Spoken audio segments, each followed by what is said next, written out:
নমস্কাৰ, মই প্ৰস্তুতি পৰাশৰ আপোনালোকে মোক চাই আছে বায়ো এছএমএছ ইউটিউব চেনেল। আপোনালোকে যদি ভিডিঅ'বোৰ চাই ভাল পায় তেতিয়াহ'লে লাইক কৰিবলৈ নাপাহৰিব, কমেণ্ট কৰিবলৈ নাপাহৰিব, শ্বেয়াৰ কৰিবলৈ নাপাহৰিব আৰু ছাবস্ক্ৰাইব কৰিবলৈ নাপাহৰিব। আৰু যদি ভাল পায় বেলটো টিপিবলৈ নাপাহৰিব।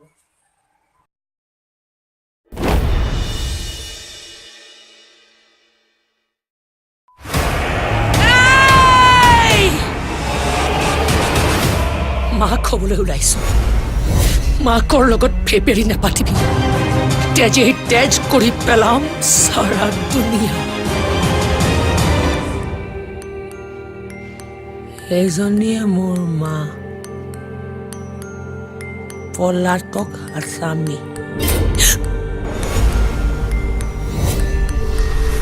বহুতেই কয় মা পুলিচৰ গুলীত মৰি গ'ল।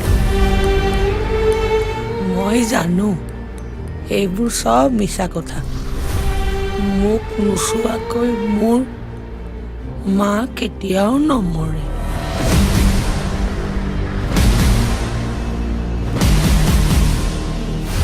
হঠাতে মোক দেখি মাৰ কেনেকুৱা লাগিব? ভয় খাব নেকি মোৰ মায়ে? আৰু দৌৰিব নোৱাৰো মই, ভৰি বিষাইছে মোৰ, বুকুখনো বিষাইছে মোৰ। মোক দেখি বাৰু মাৰ লাজ লাগিব নেকি? এবাৰ তাইক চাই আহিব পৰা হলে মোৰ বুকুৰ বিষটো কমিলেহেঁতেন চাগে।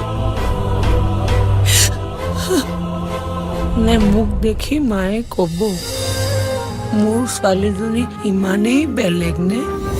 এবাৰ তাইক বুকুৰ মাজত সাৱটি মই কলোহেঁতেন, মোক ঘিণ নকৰিবি অ মাজনী, মোক ঘিণ নকৰিবি। মই যেনেকুৱাই নহওঁ কিয় মা, তোমাৰ ছোৱালী এতিয়া বহুত ডাঙৰ মানুহ, যাক চেলুট নমৰাকৈ কোনেও কাষেদি পাৰ হৈ যাব নোৱাৰে। মা,